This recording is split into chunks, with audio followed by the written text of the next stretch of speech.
Once upon a time in Spain, there was a little bull and his name was Ferdinand. All the other little bulls he lived with would run and jump and butt their heads together. But not Ferdinand.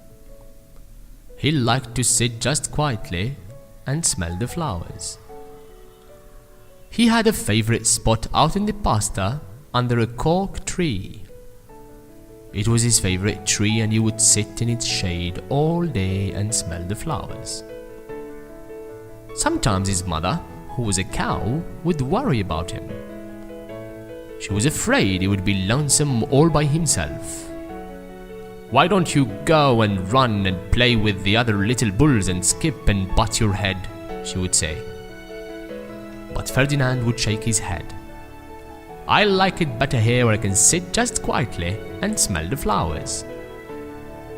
His mother saw that he was not lonesome, and because she was an understanding mother, even though she was a cow, she let him just sit there and be happy. As the years went by, Ferdinand grew and grew until he was very big and strong. All the other bulls who had grown up with him in the same pasture would fight each other all day. They would butt each other and stick each other with their horns. What they wanted most of all was to be picked to fight at the bullfights in Madrid. But not Ferdinand. He still liked to sit just quietly under the cork tree and smell the flowers. One day, 5 men came in very funny hats to pick the biggest, fastest, roughest bull to fight in the bullfights in Madrid. All the other bulls ran around snorting and butting, leaping and jumping so the men would think they were very, very strong and fierce and pick them. Ferdinand knew they wouldn't pick him and he didn't care. So he went to his favorite cork tree to sit down. This time, however, he did not look where he was going to sit, and instead of sitting on the cool grass, he sat on a bumblebee. Well, if you were a bumblebee and a bull sat on you, what would you do? You would sting him, and that's exactly what the bee did to Ferdinand. Wow, did it hurt? Oh yes, Ferdinand jumped up with a snort. He ran around puffing and snorting, butting and pawing the ground as if he were crazy. The 5 men saw him and they all shouted with joy. Here was the largest, fiercest bull of all, just the one for the bullfights in Madrid. So they took him away for the bullfights, in a cart. What a day it was. Flags were flying, bands were playing, and all the lovely ladies had flowers in their hair. They had a parade into the bull ring.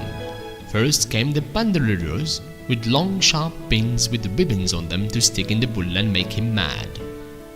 Next came the picadors who rode skinny horses and they had long spears to stick in the bull and make him madder.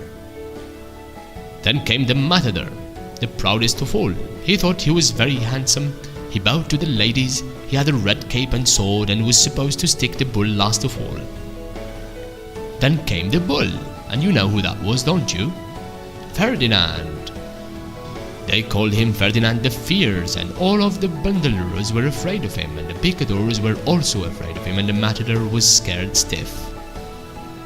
Ferdinand ran to the middle of the ring, and everyone shouted and clapped because they thought he was going to fight fiercely and butt and snort and stick his horns around.